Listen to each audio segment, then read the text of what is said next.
Hello, good morning. എല്ലാവർക്കും സുഖമല്ലേ? എല്ലാവരും സുഖവും സേഫായിട്ടിരിക്കുന്നില്ലേ? അപ്പോൾ ഡോറയുടെ പ്രയാണം ഇവിടെ ആരംഭിക്കുകയാണ്. ഞാൻ ഇന്നലെ ഒരു വീഡിയോ ചെയ്ത് പോസ്റ്റ് ചെയ്തിട്ടുണ്ടായിരുന്നു. ഞാനൊരു നിയമ നടപടിയിലേക്ക് പോവുകയാണ്. നിയമത്തിൻ്റെ ഭാഗത്തുനിന്ന് എനിക്ക് നീതി കിട്ടുമെന്നുള്ള ഒരു വിശ്വാസം എനിക്കുണ്ട് എന്ന് പറഞ്ഞിട്ട്. അപ്പോൾ ഓൾമോസ്റ്റ് എല്ലാവർക്കും അറിയാവുന്നു എന്ന് വിശ്വസിക്കുന്നു. എൻ്റെ അഡ്വക്കേറ്റ് എന്ന് പറയുന്നത് ഹൈക്കോടതി അഡ്വക്കേറ്റാണ്. ഞാൻ ഏതൊരു കാര്യവും അദ്ദേഹത്തിൻ്റെ അടുത്ത് ചോദിച്ചതിന് ശേഷം മാത്രമാണ് ഞാൻ കാര്യങ്ങളൊക്കെ മൂവ് ചെയ്യാറ്. അപ്പോൾ അദ്ദേഹം പറഞ്ഞിരിക്കുന്നത് എന്താ വെച്ചാൽ, നേരിട്ട് ഹൈക്കോടതിയിലേക്ക് നമുക്ക് അങ്ങനെ ഒരു കേസ് ഫയൽ ചെയ്യാൻ പറ്റൂല. അതല്ല, ഈ ഒരു ഇഷ്യൂ എല്ലാവർക്കും അറിയാവുന്ന എൻ്റെ വക്കീൽ ഏതാണ് എന്നുള്ളത്. അപ്പോൾ നേരിട്ട് ഹൈക്കോടതി വക്കീലിന് കേസ് ഫയൽ ചെയ്യാൻ പറ്റുള്ളൂ. ഫയൽ ചെയ്യാം, പക്ഷേ നമ്മൾ വെള്ളത്തിൽ വരയ്ക്കുന്ന വര പോലെ ആയിപ്പോവും. ഒരു കാരണവും ഇല്ലാത്ത ഒരു കാര്യമായിപ്പോവും നമ്മൾ അങ്ങനൊരു കേസ് ഫയൽ ചെയ്യാൻ. കാരണം താഴെ കോടതി ഉണ്ടായിക്കൊള്ളേ മേലെ കോടതിയിലേക്ക് പോകുന്ന എന്തുകൊണ്ട് എന്നുള്ള ചോദ്യത്തിന് നമുക്ക് ഹൈപ്പിന് വേണേൽ ആ ഹൈക്കോടതി കൊടുത്തു എന്ന് പറയാൻ കിട്ടുക എന്നല്ലാതെ അല്ലാതെ വേറൊന്നും സംഭവിക്കാൻ പോകുന്നില്ല. അപ്പം എൻ്റെ അഡ്വക്കേറ്റ് എന്നോട് പറഞ്ഞിരിക്കുന്നത് എങ്ങനെയാണെന്ന് വെച്ചാൽ, ആദ്യം നമ്മുടെ അതാത് ലൊക്കാലിറ്റിയിലുള്ള സ്റ്റേഷനിൽ പോയിട്ട് പരാതിപ്പെടാൻ. പരാതി റെഡി ആയിട്ടുണ്ട്. അപ്പോൾ അവിടെ പോയിട്ട് പരാതിപ്പെട്ട് റെസീറ്റൊക്കെ വാങ്ങി അവർ നിയമ നടപടിയുമായിട്ട് മുമ്പോട്ട് പോകുന്നുണ്ടോ എന്നുള്ളത് 2 ദിവസം വാച്ച് ചെയ്യുക. എന്ന് വെച്ചാൽ FIR ഇട്ട് കേസെടുത്തോ എന്നുള്ളത് നോക്കാൻ. ഇനി ഈവൻ അവർക്കത് എടുക്കാൻ പറ്റില്ല, അത് കോടതിയിലേക്ക് കൊടുക്കണം, എങ്ങനെയാണെന്നൊക്കെ പറഞ്ഞ് വെച്ചാൽ രണ്ടാമത് നമ്മൾ SP പോയി പരാതിപ്പെടാൻ. നമ്മുടെ ലൊക്കാലിറ്റിയിലുള്ള പോലീസ് സ്റ്റേഷനിലത്തെ പരാതി എങ്ങനെയാണ് മൂവ് ആവുന്നതെന്ന് നോക്കിയിട്ട് സെയിം പരാതി ഈ താഴെ നമ്മൾ ലൊക്കാലിറ്റി കൊടുത്തിരിക്കുന്ന സ്റ്റേഷനിലത്തെ റെസീറ്റ് സഹിതം നമ്മൾ SP പോയി പരാതിപ്പെടും. എന്നിട്ട് SP പോയിട്ട് പരാതിപ്പെട്ടിട്ട് എന്താണ് അതിൻ്റെ നടപടി എന്നുള്ളത് കുറച്ച് ദിവസം ഒന്ന് വെയിറ്റ് ചെയ്ത് നോക്കുക. എന്നിട്ട് അതിനൊരു ചാലായിട്ടില്ല വെച്ചാൽ നമ്മുടെ കൊയിലാണ്ടി സ്റ്റേഷനിൽ കൊയിലാണ്ടി കോടതിയിൽ പരാതി കൊടുക്കുക. കോടതിയിൽ വക്കീലിനെ വെച്ചിട്ട് നേരിട്ട് പരാതി കൊടുക്കുക. അവിടെയും നമുക്കത് നമ്മൾ വിചാരിച്ചൊരു ലെവലിലേക്ക് എത്തിയിട്ടില്ല വെച്ചാൽ നേരെ ഹൈക്കോർട്ടിലേക്ക് നമുക്ക് പരാതിയുമായിട്ട് പോകാമെന്നാണ് പറയുന്നത്. കാരണം ഹൈക്കോർട്ടിലേക്ക് പോകുന്ന സമയത്ത് തെളിവുകളാണ്. നമ്മൾ ഇത്രയും സ്ഥലത്ത് പോയിട്ട് ഇന്ന വേണ്ടതായിട്ടുള്ള നടപടി എടുത്തില്ല എന്ന് പറഞ്ഞ് നമുക്ക് ഹൈക്കോടതിയെ സമീപിക്കാം. അപ്പോൾ അതാണ് ഇതിൻ്റെ റെഡി ആയിട്ടുള്ള കാര്യം. എന്തു തന്നെയായാലും ഉത്തരവുണ്ണിനെ ഞാൻ വെറുതെ വിടാൻ തീരുമാനിച്ചിട്ടില്ല. ഏതറ്റം വരെ വേണേ പോവും. ഇതിനു മുമ്പ് ഉത്തരവുണ്ണി കരഞ്ഞിട്ട് അയ്യോ ജസ്റ്റ് ഞാൻ ഒന്നും ചെയ്യല്ലേ എന്ന് പറഞ്ഞൊരു സംഭവം ഓടില്ല. ഞാൻ മാനനഷ്ടത്തിന് കേസ് കൊടുക്കുക എന്ന് പറഞ്ഞപ്പം അതിൻ്റെതും ഉത്തരവുണ്ണി വെയിറ്റ് മാടൂ, ഇങ്ങനെ ചെല്ലണം. ഞാൻ പറഞ്ഞില്ലേ, ലേറ്റായിട്ട് ചെന്നാലും ലേറ്റസ്റ്റ് ആയിട്ട് തന്നെ നിനക്ക് കിട്ടും, നീ ബേജാറാവില്ല കോയാ. അപ്പം അങ്ങനെയാണ്.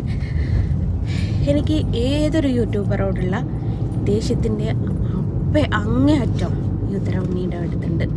എന്താ വെച്ചാൽ മറ്റൊന്നുമല്ല, എൻ്റെ മക്കൾക്ക് വേണ്ടിയിട്ടാണ് ഞാൻ ജീവിക്കുന്നത് തന്നെ. എൻ്റെ മക്കൾക്ക് ഞാൻ ഭക്ഷണം കൊടുക്കുന്നില്ല എന്ന് പറഞ്ഞിട്ട് ആ സ്ത്രീ ഒരു വീഡിയോ ചെയ്തിട്ടുണ്ടായിരുന്നു.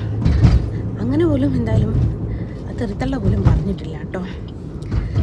അപ്പം അങ്ങനെയാണ് നേരെ പോലീസ് സ്റ്റേഷനിലേക്കാണ്. ഓളെ മോന്ത കാണുന്നത്. ഓള് സിംഗിൾ മദറാണ്, കെട്ടുമോന്ന് ചോദിച്ചത് മെസ്സേജ് കണ്ടില്ലായിരുന്നോ? ഇന്നലെ ലൈവില് വന്ന സമയത്ത് ഉത്തരവുണ്ണി ഒഫീഷ്യൽ എന്ന് പറഞ്ഞിട്ടുള്ള ചാനലിന്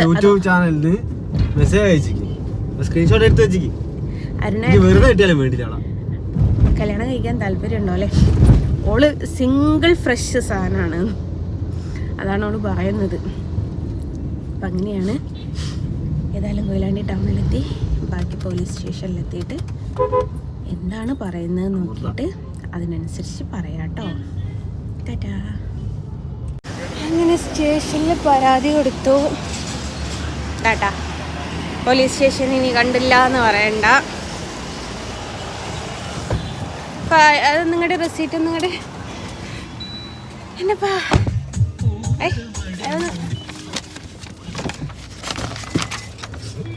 സെറ്റ് ചെയ്ത് കിട്ടിയിട്ടുണ്ട്. അപ്പം സ്റ്റേഷനിൽ നിന്ന് നേരെ കോടതിയിലേക്കാണ് പോകുന്നത്. കോടതിയിൽ ഡിഫോർമേഷൻ ഫയൽ ചെയ്യണം. അതിന് വേണ്ടിയിട്ടാണ് പോകുന്നത്. പരാതിയുടെ കോപ്പിയുണ്ട്. നമ്മുടെ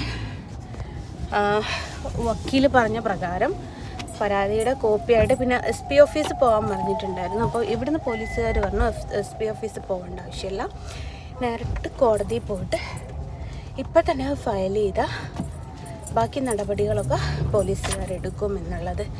എന്തിനാണ് കോടതിയിൽ പോയിട്ട് അങ്ങനത്തെ ഒരു ഫയൽ ചെയ്യുന്നതെന്ന് വെച്ചാൽ എത്ര പേർക്ക് അറിയാമെന്ന് എനിക്കറിയില്ല. കോടതി ഉത്തരവ് കൊടുക്കണം എന്നതിന് ശേഷം മാത്രമേ ഇതാക്കാൻ പറ്റുള്ളൂ. മതസ്പർദ്ധ ഉണ്ടാക്കാൻ ശ്രമിക്കുക, സ്ത്രീത്വത്തെ അപമാനിച്ചു. കാരണം ഞാനൊരു സ്ത്രീയാണെന്ന് പറയാൻ അവൾക്ക് ബുദ്ധിമുട്ടാണ് പോലും. ഞാനേ സ്ത്രീ തന്നെയാണ് ഉത്തരവുണ്ണി. പിന്നെ എൻ്റെ വ്യക്തി സ്വാതന്ത്ര്യത്തിൽ എന്ന് വെച്ചാൽ എൻ്റെ കലാ സ്വാതന്ത്ര്യത്തിൽ കൈകടത്തുക. ഈ 3 ഇതാണ് മെയിനായിട്ട് നമ്മൾ ഫോക്കസ് ചെയ്തത്.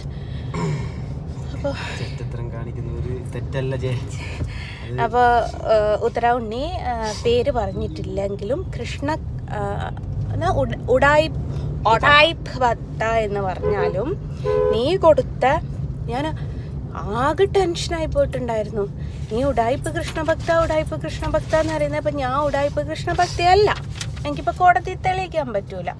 പിന്നെ നീ എൻ്റെ പേര് പറയുന്നില്ല. പിന്നെ ആകെ ഒരു തംബ്ലൈന്, ആ തംബ്ലൈനും മതി കേട്ടോ നമുക്ക്. എന്തിനു നിങ്ങൾ ആ തംബ്ലൈന് കൊടുത്തു എന്നുള്ള ചോദ്യത്തിന് നിങ്ങൾക്ക് ഉത്തരം കൊടുക്കേണ്ടി വരും. അപ്പേ അതല്ലേ കാണുന്ന ഞാനിങ്ങനെ കണ്ണനെയും പിടിച്ചുകൊണ്ടിരിക്കുന്നത്. കണ്ണനും എൻ്റെ ഓരോരോ പവറേ. അപ്പോൾ എൻ്റെ ചിത്രത്തെ വളരെ വികൃതമായിട്ടാണ് അവളതിൽ സംസാരിച്ചത്. അത് ഒരു കലാകാരൻ്റെ കലയെ മണ്ണെടുത്തെറിയല്ലേ ചളിവാരി എറിയുന്നതിന് തുല്യമാണ്. അപ്പം അത് വേറെ. നീ കരഞ്ഞില്ലായിരുന്നു, അതിൻ്റെ നിനക്ക് അവിടെ കിട്ടേണ്ട സമയം അതിക്രമിച്ചിട്ടുണ്ട്. പക്ഷേ എന്തുവാ എനിക്കറിയില്ല. ഞാൻ പറഞ്ഞല്ലോ, ലോക്കൽ സ്റ്റേഷൻ, SP ഓഫീസ്, അത് കഴിഞ്ഞിട്ട് ദാഹോനപ്പെട്ട പിടിച്ച് നിൽക്കുന്ന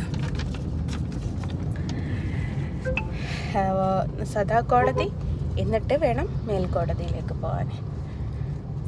അങ്ങനെയാണ്. ഏതായാലും ഞാൻ കോടതിയിലെത്തട്ടെ. കോടതിയിൽ അവിടെ അങ്ങനെ ഇവിടുന്ന് സ്റ്റേഷനിൽ സാറ് പറഞ്ഞു അവിടെ ഇപ്പം തന്നെ പോയിട്ട് കൊടുക്കാൻ. ഇന്നും നമ്മുടെ ബൈജു സാറായിരുന്നു.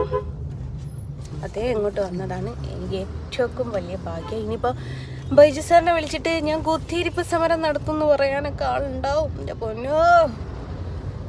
അപ്പോൾ ഓക്കേ, ടാറ്റാ ഗൈസ്. ഇതുണ്ടോ? അയ്യാ, 1913 കോടതി കേട്ടോ. അപ്പങ്ങളൊന്ന് നോക്കി എത്ര വർഷമായി കാണാത്. 13 ഇങ്ങോട്ട് നിങ്ങളൊന്ന് കൂട്ടി നോക്കി. അപ്പോൾ കോടതിയിൽ പോയി കാര്യങ്ങളൊക്കെ ചെയ്തിട്ടുണ്ട്. 2 ദിവസം കഴിഞ്ഞിട്ട് ഒന്നും കൂടി ഒന്ന് ചെല്ലണം. അപ്പോഴാണ് നമ്മുടെ കേസും കാര്യങ്ങളൊക്കെ ഫയലാവുക. അപ്പം നമ്മൾ ഫോം ഫില്ല് ചെയ്ത് കൊടുത്തിട്ട് പോന്നിട്ടുണ്ട്. അങ്ങനെയാണ്. ഏതായാലും ഒരുപാട് സന്തോഷവും സമാധാനവും ഉണ്ട്. നമുക്കും നീതി കിട്ടുമിടയിൽ കുറച്ചൊന്ന് മെനക്കെട്ട് ഇറങ്ങണമെന്നേ ഉള്ളൂ. അങ്ങനെയാണെങ്കിൽ നമുക്കും നീതി കിട്ടും. ഏതായാലും അവളുടെ ആ കരച്ചിൽ, അത് യഥാർത്ഥത്തിലൊന്ന് കരഞ്ഞു കാണാൻ എനിക്ക് ഭയങ്കര ആഗ്രഹമുണ്ട്. പിന്നെ ഇത് മാത്രമല്ല, മകനെ കൊണ്ടും കൊടുപ്പിക്കാൻ പറഞ്ഞിട്ടുണ്ട്. മകനെക്കുറിച്ച് പറഞ്ഞത് കാര്യങ്ങളും മകന് ക്ലാസ് പോകാൻ ബുദ്ധിമുട്ടുള്ള കാര്യങ്ങളും ഒക്കെ. അപ്പം അത് വേറൊരു കേസായിട്ടാണ് പോവുക. അരുണിൻ്റെതുണ്ട്. അരുണിൻ്റെത് വേറെ ആയിട്ട്. അരുണിൻ്റെ പിന്നെ കല്യാണം കഴിക്കണം. ഫ്രഷ് ആയിട്ടുള്ള സിംഗിൾ ഫ്രഷ് അല്ല, സിംഗിൾ ആണെങ്കിലും ഫ്രഷ് ആണെങ്കിലും തള്ളല്ലാണ്ടാവൂല. തള്ള എന്നും തള്ള തന്നെ ആയിരിക്കോ. എന്റെ അമ്മേനെ പ്രായം ഉണ്ടാകും മറ്റോക്ക്. എന്നിട്ട് ഓള് മെസ്സേജ് അയച്ചിക്ക്, ഉത്തര ഉണ്ണി ഇതാ ഒഫീഷ്യൽ എന്ന് പറഞ്ഞിട്ട് ഉളുപ്പുണ്ടാക്കി മെസ്സേജ് അയക്കേ. അപ്പൊ അങ്ങനെയാണ് ഗൈസ്. ഇനി ഒന്ന് വീട്ടിൽ പോയിട്ട് കിടന്നുറങ്ങണം. ഇന്നലെ ചെറിയൊരു ബുദ്ധി കുറവാണോ ബുദ്ധി കൂടുതലാണോ എനിക്ക്, കൊതുക് ഉണ്ടായിട്ട് കൊതുക് തിരി കത്തിക്കാൻ പറഞ്ഞു എൻ്റെ മോനോട്. കൊതുകുതിരി കത്തിച്ചും കഴിഞ്ഞ് ഞാൻ ഡോറ് നല്ലോണം അങ്ങ് അടച്ചു വിട്ട്. എൻ്റെ റൂമായതു AC പെടുന്നില്ല, ഫുൾ എയർ ഹോൾസും അടഞ്ഞു കിടക്കുകയാണ്. ആശാത്യം തുറന്നിട്ട് AC റൂമാണ്, എയർ ഹോൾസ് ഒന്നും തുറന്നു വിടാത്തതാണ്. അപ്പം ഡോർ അടച്ചിട്ട് ഞാൻ കുറച്ച് നേരം കിടന്നത് ഓർമ്മയുണ്ട്. പിന്നെ എനിക്ക് ശ്വാസം മുട്ടിയിട്ടൊരുമില്ല. പിന്നെ ഞാനിപ്പോൾ അരുണേ കിടന്നറിയില്ലേ 2 മണിക്കോ അങ്ങോട്ട്. അന്ന് ലേറ്റ് ആയിട്ടാണ് എഴുന്നേറ്റത്. അതാ രാവിലെ വീഡിയോസ് ഒന്നും ഇല്ലാതിരുന്നത്. കണ്ണനെ വരയ്ക്കുക.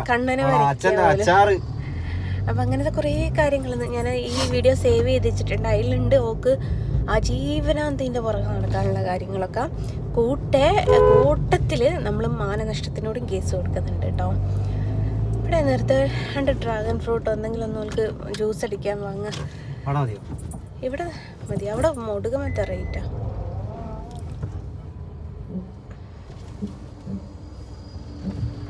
നീ ഇല്ലാലൊന്ന് രാത്രി അതുകൊണ്ട് ഞങ്ങൾ എന്തെങ്കിലും ഒപ്പിക്കും, വല്ല പുട്ടും പഴമൊക്കെ.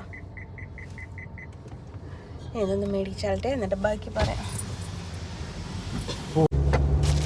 അപ്പം ദേ വാങ്ങി 2 കിലോ മാങ്ങയും മേടിച്ചു. 1 kilo dragon fruit. Dragon fruit കഴിക്കുമോയെന്ന് എനിക്കറിയില്ല. പക്ഷെ ആദ്യം എൻ്റെ പൊന്നോ ഒന്ന് മിണ്ടാടിക്കടോ, എൻ്റെ ഇല പോയി ഇപ്പോൾ. ആദ്യം ഡ്രാഗൺ ഫ്രൂട്ട് ഇറങ്ങിയ പാടിക്ക് ഭയങ്കരമായിരുന്നു. അപ്പം ഞാനും എൻ്റെ മൂത്തത്താത്തേ റോട്ടിൻ്റെ സൈഡിൽ നിന്ന് കണ്ട് ഞാൻ മേടിച്ച് വീട്ടിലെത്തിയത് ഇങ്ങോട്ട് മുറിച്ചപ്പം എൻ്റെ പൊന്നോ അതിൻ്റെ കളറ് കണ്ടപ്പോൾ ഇത് ജ്യൂസ് അടിക്കാൻ തോന്നില്ല. കഴിക്കണം തന്നെ അവിടെ നമ്മൾ ജ്യൂസ് അടിക്കണം, നമുക്ക് ഇത് തിന്നാൻ തന്നെ. അത് കഴിക്കാൻ ഇത്തിരി വായിലിട്ടത് ഓർമ്മയുണ്ട്. ഒരു വികാരവും വിചാരവും ഇല്ലാത്തൊരു സാധനമാണ്. പക്ഷെ ജ്യൂസ് അടിച്ചാൽ പിന്നെ ഒരു രസമുണ്ടെന്നൊക്കെ വിചാരിക്കാം. പിന്നെ സ്കൂളില്ലാത്തതല്ലേ, എന്തേലും ഇങ്ങനെ തിന്നോണ്ടിരിക്കണം. അതുകൊണ്ട് പിന്നെ മേടിച്ചത്. നാളെ ഉണ്ട്. അപ്പോൾ ഭയങ്കര ഉറക്കക്ഷീണം, എനിക്ക് ആ ശ്വാസം മുട്ടൽ പറയണ്ട ഗൈസ്. കിടന്നുറങ്ങി കുളിച്ചപാട് കേട്ടോ. മറ്റേ